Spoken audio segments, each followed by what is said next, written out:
Hello everyone, how are you? Hope all well. So दोस्तों, आज के इस सेशन में एक बहुत ही important for your exam concern बात करेंगे and the topic name is international business. जैसा कि नाम से ही पता चल रहा है, international international means the cross border. किन्हीं भी दो कंट्रीज या मोर देन टू कंट्रीज के बीच में जो भी बिजनेस, जो भी लेन देन होता है, जो भी एक्टिविटीज होती है, उसको बोलते हैं इंटरनेशनल। और हमने आगे इसमें इंक्लूड कर दिया business. It means the business between more than two countries. So let's start this good topic, good chapter with a full energy. International business. International business means carrying on business activities beyond national or political boundaries of nation or exchange of, इसको हम दूसरी term में क्या बोल सकते हैं, और exchange of goods and services between two countries। किन्हीं भी दो कंट्रीज के बीच में जो भी ट्रेड हम करते हैं उसको बोलते हैं international trade. International business and international trade will discuss further. Next, international trade and international business. Actually basics terms को जानना बहुत ही जरूरी होता है। There is a confusion between two three terms in the minds of the students. MCom, master, BCom करने के बाद भी बहुत सारे डाउट्स, जो बेसिक डाउट्स हैं, वो स्टूडेंट्स के माइंड में रह जाते हैं। Because that time we use to study just to qualify the examination, but conceptually if you will understand, these two three terms are very much related, but there is a difference. So let's discuss about the difference. International trade means buying and selling. Trade means buying and selling of product or services। हम इसके दौरान किसी product like this marker और anything we can buy or we can sell. In the same way, the services also we can consume and we can provide the services. Trade is a part of commerce. यहाँ पे ध्यान देने योग्य बात है कि trade is a part of commerce and commerce is a part of business. इससे क्या पता चला कि trade is a part of commerce and commerce is a part of business. Then which one is narrower? The trade is the narrower and wider one is business and the commerce is between. Let's discuss this with an example, with a diagram. For an example, this is business. This is business and trade and commerce are the parts. This is trade and this is commerce. So what did you understand कि business एक wider concept है और इसके अंदर trade and commerce आते हैं, but these two are also in some way are interrelated or dependent. It means कुछ activities ऐसी होती हैं जो कि related to trade and commerce, दोनों से रिलेटेड होती हैं, and but some activities are also which are separately carried out in trade and in commerce. Let's discuss. Now international business is a wider or broader concept which I already told you, and trade is a narrower concept. Now trade, two or more parties इसके अंदर हो सकती है, but अभी बात करें commerce की, it means distribution of goods and services from producer to last consumer. जो कि गुड्स एंड सर्विसेज का डिस्ट्रीब्यूशन से रिलेटेड जो भी एक्टिविटीज की जाती हैं वो सभी start from producer and at the end to the last consumer. वो एक्टिविटीज क्या क्या हो सकती हैं? हमने कोई प्रोडक्ट लिया, उसके लिए सपोज एग्जांपल के तौर पे हम लैंड बाय कर रहे हैं, कोई एक फ्लैट बाय कर लिया हमने या कंपनी की बिल्डिंग हमने बाय करना है। उसमें क्या होगा, सबसे पहले will try to, if we have not sufficient funds financially, then what we will do, will take help from the bank or other financial institution regarding the loan. Thereafter, next step, it might be transportation would be there. Transportation would also required, not in the case of this building, but yes, if you want to make a building on that particular land, then definitely it would be there. How it would be there? Then raw material required, so it means it includes transportation as well. Then advertisement is also the part of this sector, because if we want to explore our business, then advertisement is the key to success, to make our business successful. Thereafter, warehousing, if we have a business of other material, any kind of material, then we supposed to maintain a warehouse also. So warehousing is also a part of commerce. Then insurance, जैसे मैंने example दिया, किसी भी case में let it be any kind of business, insurance must required. Let it be automobile business is there or other kind of business. So insurance is must required. So next part is international business. All those activities, all those activities which are done with the aim of earning maximum profit, with the aim of earning maximum profits.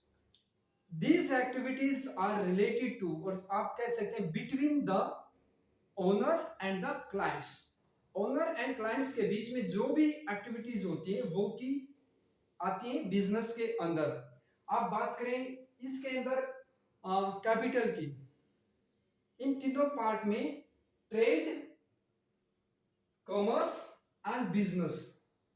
आपको पता है कोई भी activity if we want to do, then the capital is the necessity. So in trade, there is a huge amount of capital required, because for the trade, exchange or buying or selling of goods and services, कोई भी item if you want, if you are a producer, that time also, if you are not a manufacturer but you buy and then selling the item, then also capital is necessity. But in trade, capital, huge amount of capital required, but in commerce आप कम amount की capital में भी काम चला सकते हैं, because these are the activities, and in business again is the huge amount of capital is required. So आपने इसके बारे में क्या समझा कि business is a wider concept in comparison to trade and commerce. अब बात करते हैं why international business occurred. Why international business, IB for international business. Why international business occurred? There are lot of factors impact on this concept. We'll discuss, but the major factor is that unequality of natural resources. जैसा कि आप जानते हैं India के अंदर fertile land है. Fertile land होने की वजह से India is efficient to produce agriculture products, but urban countries are totally, or you can say the mostly dependent on the oil sector. So our countries में oil के ज़्यादा resources हैं in comparison to India, but India में agriculture sector is the more efficient. Like it came due to multiple resources. One of the main reason is unequal distribution of natural resources. Example, in India, production of agriculture is good due to good quality of land, but mostly our countries are dependent on oil. Next is types or scope of international business. This is most important. आप देखेंगे कि previous years question papers में यहाँ से minimum एक question इस आज के सेशन से आपको देखने को मिलेगा, मोस्ट ऑफ एग्जामिनेशन में ऐसा मिलेगा. So please focus on this. Scope क्या क्या हो सकते हैं? सबसे पहले बहुत ही इजी जो होता है export and import. Export and import, हमने सामान बेचा किसी दूसरी कंट्री में और वहां से सामान खरीदा, और इट माइट बी गुड्स और services. Next one is licensing and franchising. Licensing and franchising, इसके अंदर क्या होता है? Both are just confusing content, आप बोल सकते हैं कंफ्यूजिंग टॉपिक है. काफी स्टूडेंट्स के डाउट्स इस टॉपिक से related after MCom, after preparing a lot, clear नहीं कर पाते हैं. So let's discuss in a better way. Firm gives in licensing, firm gives right to use intangible assets. in licensing, देखो ये licensing है और एक फ्रेंचाइजिंग है. लाइसेंसिंग के अंदर फर्म्स को अधिकार दिए जाते हैं क्या करने की? यूज करने की उनके इंटेंजिबल एसेट्स को. whereas in the franchising there is no right, but there the firm allows to be used their brand name or business. in franchising के अंदर आप फर्म का ब्रांड नेम यूज कर सकते हैं, उनका बिजनेस कर सकते हैं, आपके अपने पर्टिकुलर कंट्री में एक सेपरेट उनकी एक सब्सिडरी के तौर पे आप रन कर सकते हैं अपने बिजनेस को. नेक्स्ट स्टेप आता है कि training and support. In licensing training and support totally not required, but yes, in franchising training and support is given, is provided by the the OEM, original manufacturer industry के द्वारा. और now origin OEM stands for original equipment manufacturer. अभी point आता है कि control का बारे में. इन लाइसेंसिंग यदि वो ट्रेनिंग नहीं दे रहे, वो सपोर्ट नहीं कर रहे, तो there is a no control of the OEM, original equipment manufacturer का लाइसेंसिंग के मैटर में कोई भी कंट्रोल नहीं होता है. But in case of franchising there is a totally control. the subsidiary in the hands of the OEM, there is a total control on this case of franchising. now points comes takeovers. Takeovers से आप क्या समझते हैं? Take overs होता है कोई भी एक एफिशिएंट बिजनेस है या कंपनी है, वो एक वीक कंपनी को परचेज कर लेती है, उसको टेक ओवर कर लेती है, अपने अंदर एक्वायर कर लेती है. सो इसमें बेनिफिट क्या होगा? वो अपना जो स्केल है उसको बढ़ा देगी, ठीक है. और जो वीकर सेक्शन है उसके काफी अपनी एक मजबूरी होती है जो कि अपने इमेज को इंप्रूव करने की. सो वो if there is no any chance to improve their image due to lot of factors, especially this happens in case of financial weaker section. That time what will happen? The efficient one company will take over that weaker section company. now foreign investment. foreign investment two types से होता है. foreign investment से आप क्या समझते हैं? foreign investment means कोई foreign की company, foreign nations, other country will invest in a country, in a separate country. For an example, if US invest in our country, then the US is a foreign country, means in India if they are investing, then we will say that foreign investment. This is two types. FP FPI and FDI. FPI means foreign portfolio investment. This is related to financial, and FDI foreign direct investment. Let's discuss about this. FPI means invest in financial institutions. For an example, uh, like stocks, bonds and mutual funds. इनमें जो foreign company अपना पैसा invest करती है इसको बोलते हैं foreign portfolio investment. And in FDI, if any business operations, it is related to business operations. Like if we can say that physical assets and tangible assets. Physical assets and tangible assets like infrastructure. Investment in infrastructure. Understood? Next point comes is joint venture. जब कोई दो company मिलके किसी एक काम को करती हैं, दो कंपनी एक साथ आ जाती है, उसको बोलते हैं ज्वाइंट वेंचर। ऐसा क्यों होता है? जब मार्केट में कंपटीशन बहुत ज्यादा है तो वो क्या करेंगी, कंपटीशन के ऊपर ओवरकम होने के लिए, एफिशिएंटली उसमें अपना मार्केट बनाने के लिए क्या करेंगी, कोई भी दो कंपनी मिल करके वो एक साथ होकर के एक साथ मिलके एक एंटिटी बनके then they will compete with others other competitors in an efficient way. आप कह सकते हैं two or more organizations comes together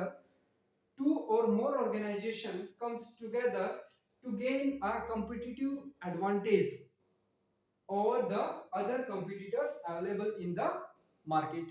Understood? Next comes to the turnkey project. This is most important and so many times used to see in the examination. Turnkey project, आप इसको specially mark कर सकते हैं। Turnkey project क्या होता है? जैसे कि नाम से ही पता चल रहा है, टर्न देन की, टर्न द की मींस, मैं एग्जांपल के साथ आपको समझाना चाहूंगा। जैसे कि हमारी दिल्ली मेट्रो है, ये स्टार्ट की थी, ये सपोर्टेड बाय द जापानी कंपनी। तो जापान कंपनी ने इंडिया को के साथ एक एग्रीमेंट हुआ था और जो कि वो इस प्रोजेक्ट को बना के आपको देगा। तो जैसे ही प्रोजेक्ट बिल्कुल ऑपरेशनल कंडीशन में रेडी हो जाता है, उस टाइम क्या होता है, वो as per the agreement they will hand over the project to that particular country. Like India को हैंड ओवर कर दिया after completion of each and every activities, means operational condition में जैसे वो आ गया तो उन्होंने हमारे को हैंड ओवर कर दिया that you can operate, but at the same time they will help for the service also after handover.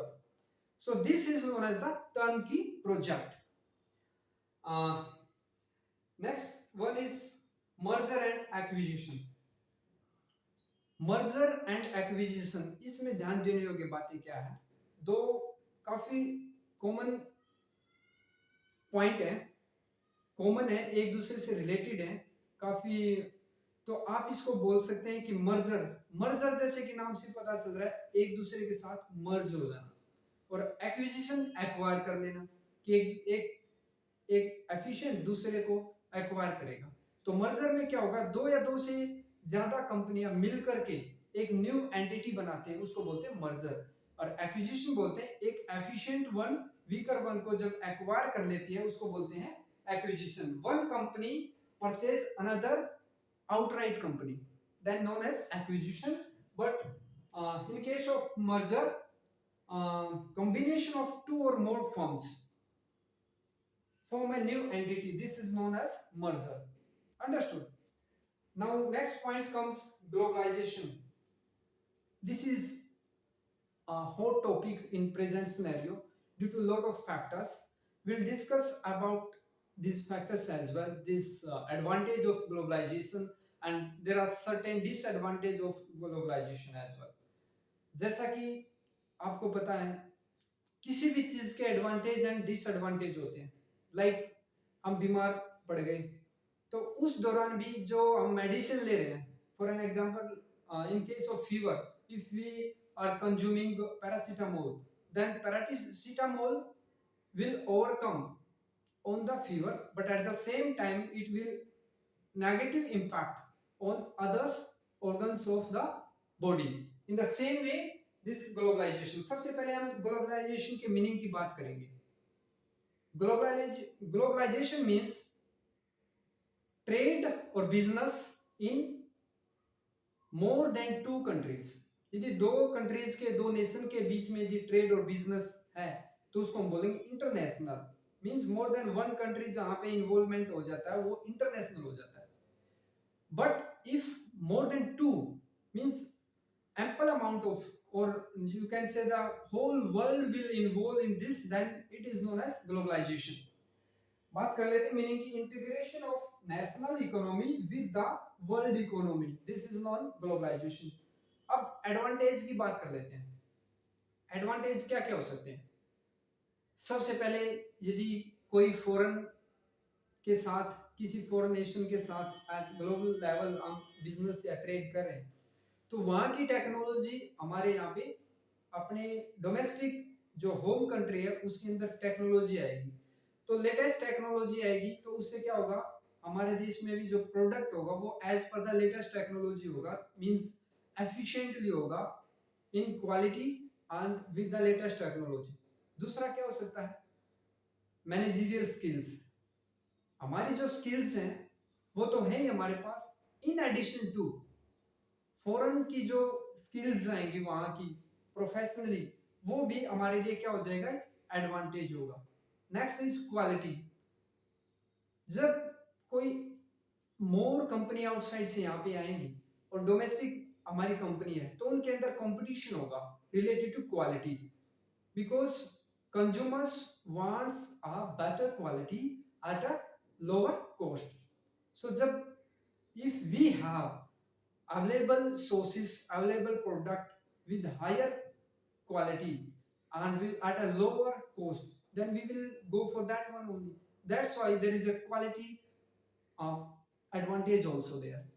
So in the same way we'll discuss one by one, like reduce poverty due to increased investment and rising employment. Yes, investment जैसे increase होगा तो उससे क्या होगा, rising employment. This is the most important, because in present scenario poverty is a major issue. Because if any country have enough amount of employment, then there is no poverty. If no poverty, then it will leads to happiness and a healthy life. So if more and more investment would be there from multiple country, then उनको क्या होगा, employ workers की requirement होगी, और workers employ की requirement होगी तो employment generate होगा. Next is superior quality. जैसा कि मैंने बताया उनके अंदर कंपटीशन होगा तो सुपीरियर क्वालिटी देखने को मिलेगी. Technological advancement. टेक्नोलॉजिकली हमारे को हेल्प मिलेगी, एक दूसरे की टेक्नोलॉजी अडॉप्ट करेंगे तो काफी हेल्प मिलेगी. फास्टेस्ट ग्रोइंग इकोनॉमी में अपने को मदद यू कैन से मिल सकती है. बेटर मैनेजमेंट स्किल्स जैसा हमने डिस्कस किया. Promotes free trade among nations. This is most important points. Globalisation से क्या होता है, there is some treaties, there is some organization under the globalization, they emphasize on the free trade, free flow of goods and services. So यहाँ पे trade related tariff और जो taxes हैं, tariff और नॉन टैरिफ टैक्सेस जो लगाते हैं, जो रिस्ट्रिक्शंस हैं, वहाँ पे यहाँ पे काफी रिलैक्सेशन दिया जाता है. अब बात कर लेते हैं डिसएडवांटेज की. जैसा हमने एडवांटेज के बारे में बात किया, in the same way disadvantage भी हो सकते हैं. क्या होगा, जो हमारे अंदर हमारी कंट्री में जो नेचुरल रिसोर्सेस हैं, अभी हमारी डोमेस्टिक कंपनी ही उनको यूज कर रही है और they are able to fulfil our requirement. But if the foreign countries company MNCs यहाँ पे आ जाएंगी तो क्या होगा, वो हमारे नेचुरल रिसोर्सेज का एक्सेस यूज हो जाएगा. That will create a negative adverse impact. दूसरा क्या हो सकता है कि lot of greenhouses gas lot of greenhouse gases will release mean आप कह सकते हैं increase of green house gases in the production of goods and services. उससे क्या होगा, इन्वायरमेंट के ऊपर नेगेटिव इम्पैक्ट जाएगा। और क्या हो सकता है कि जो एमएनसीज वगैरह आएंगी इन्वेस्ट करने के लिए, they will focus specially in the urban area instead of rural area. तो होगा क्या, अर्बन एरिया का डेवलपमेंट हो जाएगा, उससे जो the population lives in a rural area will start to move towards the urban area। उससे क्या होगा, overcrowding in urban area and there is a misbalance of our demographic environment। अब बात कर लेते हैं one by one. Domestic companies is to be face tough competition with MNCs. जैसा कि हमने डिस्कस किया कि उनको एक टफ कंपटीशन फेस करना पड़ेगा विद फॉरेन कंट्रीज, क्योंकि फॉरेन कंट्री के अंदर it might be they will start to sell product और service at low cost. If our domestic company will also start to provide goods and services at the same cost, then it might be not possible to earn the desired profit। So this is the major factor। Next one is excessive dependence on foreign technology। Yes, this is also the key point। foreign technology होगा क्या, जब हम foreign technology को adopt करेंगे तो हमारी जो country की जो टेक्नोलॉजी है वो बैक स्टेप पे चलती जाएगी सॉरी बैक स्टेप पे चली जाएगी। हमारे जो R&D डिपार्टमेंट है, रिसर्च एंड डेवलपमेंट डिपार्टमेंट, उनके लिए ये एक नेगेटिव साइन जाएगा। Next one is adverse effect on environment due to excess release of greenhouse gases, we have already discussed। transfer of natural resources and skilled human resources, this is most important as per my opinion। the transfer of natural resources, especially the skilled human resources, this point होगा क्या इससे, if our country is unable to provide the enough incentives और आप बोल सकते हैं कि benefits facilities, then जो स्किल्ड हमारी एम्प्लॉयज हैं, स्किल्ड ह्यूमन रिसोर्सेज हैं, वो start to move towards the MNCs. वो फॉरेन जो कंपनियां उनके अंदर वो मूव करना स्टार्ट कर देते हैं, और हमारी जो डोमेस्टिक कंपनी है वहां पे फिर अनस्किल्ड और you can say the less skilled human resources in comparison to high skilled human resources he balance बच जाते हैं, जो कि they will hire। so this is also the major factor as per myself। next one is overcrowding in urban area which I already discussed। अब बात कर लेते हैं दोस्तों एक बहुत इंपॉर्टेंट पॉइंट जो कि आज का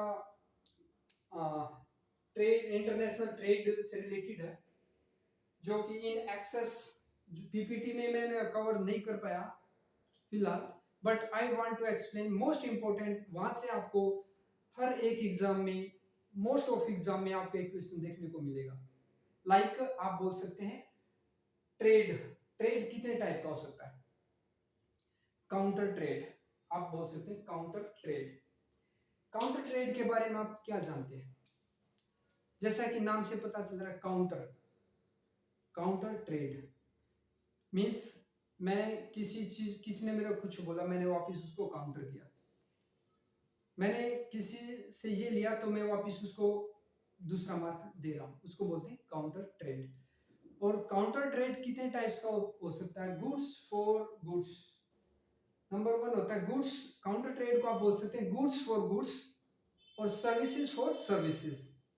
ठीक, तो ये first of all barter, barter होता है गुड्स के बदले goods of the same value, goods के कम लिए हम सेम वैल्यू की गुड्स उसको दे रहे हैं। फॉर एग्जांपल यदि मैंने इंडिया ने हमारे कंट्री ने रसिया से फॉर एग्जांपल ऑयल लिया, वो for the rupees of 1 lakh, then we will give to the Russia like wheat for the same amount, means for 1 lakh rupees. This is known as the barter. Next step आता है Swiss trading. Next one, Swiss trading. Swiss trading को क्या बोलते हैं? इसमें एक third party का involvement हो जाता है। जैसे कि इंडिया और रशिया आपस में ट्रेड कर रहे थे, इंडिया ने, या तो आप ए बी सी कंट्री का नाम ले सकते हैं, हम यहाँ पे बताएंगे कंट्री ए है और कंट्री बी है और ये कंट्री डी है, कंट्री डी। कंट्री ए ने बी को व्हीट सप्लाई किया, लेकिन वो व्हीट कंट्री बी ने कंट्री डी को सप्लाई कर दिया। वाई? क्योंकि कंट्री डी से कंट्री बी ऑयल बाई कर रहा है, ऑयल ले रहा है। ध्यान देना इस बात में। कंट्री ए से कंट्री ए ने कंट्री बी को व्हीट सप्लाई किया और वो व्हीट कंट्री बी ने कंट्री डी को सप्लाई कर दिया। The same for the same amount country D country B से कंट्री डी कंट्री बी को ऑयल प्रोवाइड करवा रहा है। अभी कंट्री ए को क्या मिल रहा है? इस अमाउंट के बदले कंट्री बी कंट्री ए को डायरेक्टली शुगर सप्लाई कर रहा है, शुगर सप्लाई कर रहा है। अभी क्या हुआ? कंट्री ए ने कंट्री बी को व्हीट दिया, कंट्री बी ने कंट्री डी को वो व्हीट दे दिया, सेम व्हीट, और कंट्री डी से कंट्री बी ऑयल ले रहा। इसके सेम कंट्री बी कंट्री ए को शुगर सप्लाई करा, इसको बोलते हैं हम स्विस ट्रेडिंग। अभी इसके अंदर नेक्स्ट पॉइंट आता है काउंटर परचेज। एक होता था काउंटर ट्रेड। काउंटर ट्रेड में हमने बात किया बार्टर, जो सेम गुड्स के बदले सेम वैल्यू के बदले सेम। स्विस ट्रेडिंग किसी थर्ड पार्टी का इन्वॉल्वमेंट हो गया।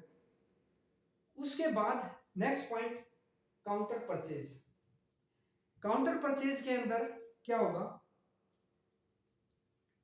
एक कंट्री दूसरे कंट्री को जो गुड्स सप्लाई कर रहा है वो बात करेगा कि फ्यूचर में वो परचेजिंग कंट्री सेलिंग कंट्री से रिटर्न में एग्रीमेंट लेगा कि selling country will also by the same kind of product from the same kind of company in the future. Like in this case, if this is counter purchase, then country A ने country B को wheat दिया, country A will have an agreement with country B that country B will also provide the same wheat to country A in future. Next आता buy back. अभी जो दो point मैं बताने वाला हूं, बाई बैक एंड ऑफसेट, ये काफी कंफ्यूजिंग है लेकिन बहुत ही सिंपल है। बाई बैक मींस कंट्री ए और कंट्री बी की बात कर लेते हैं। बाई बैक का मतलब होता है कि कंट्री जो सेलर कंट्री है वो कंट्री बायर कंट्री को स्पेयर पार्ट्स प्रोवाइड करवाता है।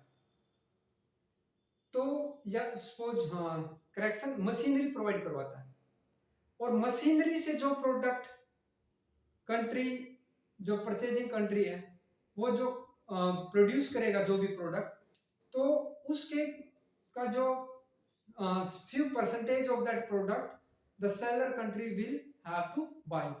एग्जांपल के साथ बात कर लेते हैं। यहाँ पे कंट्री ए है और ये कंट्री बी है। कंट्री ए ने कंट्री बी को मशीन प्रोवाइड करवाया, मशीनरी प्रोवाइड करवाया, और कंट्री भी इस मशीनरी से जो भी आउटपुट प्रोड्यूस कर रहा है, तो कंट्री ए को उस आउटपुट का कुछ परसेंटेज बाय करना होगा। इसको बोलते हैं काउंटर बायबैक, इसको बोलते हैं बायबैक। और ऑफसेट क्या है? फॉर एग्जांपल कंट्री ए ने मशीनरी की जगह कुछ स्पेयर पार्ट्स, मशीनरी ने देखी स्पेयर पार्ट्स कंट्री बी को बेचे, तो ये कंट्री बी क्या बोलेगा कि जो मशीन इन स्पेयर पार्ट्स से कंट्री बी ने बनाया है, मैन्युफैक्चर किया है, असेंबल किया है, उसका कुछ परसेंटेज कंट्री ए को बाय करना होगा। सो दोनों में जस्ट छोटा सा डिफरेंस है। I think you have easily understand this concept. So दोस्तों, this is all about today session. Just एक बार रिकैप कर लेते हैं। हमने बात की इंटरनेशनल बिजनेस के बारे में। इंटरनेशनल बिजनेस क्या होता है? जब क्रॉस बॉर्डर ट्रेड होता है of related to goods and services को इंटरनेशनल बोलते हैं। और जब एक नेशन की, एक कंट्री की इकोनॉमी और ट्रेड और बिजनेस द वर्ल्ड इकोनॉमी और ट्रेड और बिजनेस से जब जुड़ जाती है तो उसको बोलते हैं ग्लोबलाइजेशन। इनके पार्ट्स के बारे में हमने डिस्कस किया। हमने डिस्कस किया कि ट्रेड, कॉमर्स और business are related to each other but not the same. Trade एक नैरोर कंसेप्ट है, then commerce wider, and business is the widest in comparison to all threes. उसके बाद हमने बात किया कि why international business occurs, their scope, advantage and disadvantage के बारे में बात किया। So I think you enjoyed this session. Hopefully we will come with a better content in next video, and in 5 to 6 classes we'll cover entire international business. And एक और दो session में हम एमसीक्यू और पीवाईक्यूज भी cover कर लेंगे, so that this unit will cover with in 10 to 12 sessions. Thereafter we'll start our next unit on PowerPoint presentation, hopefully in a better way. So if you like this content, you feel this is useful, then please like this session, subscribe my channel, and if you have any query then comment on the comment section. Thank you very much.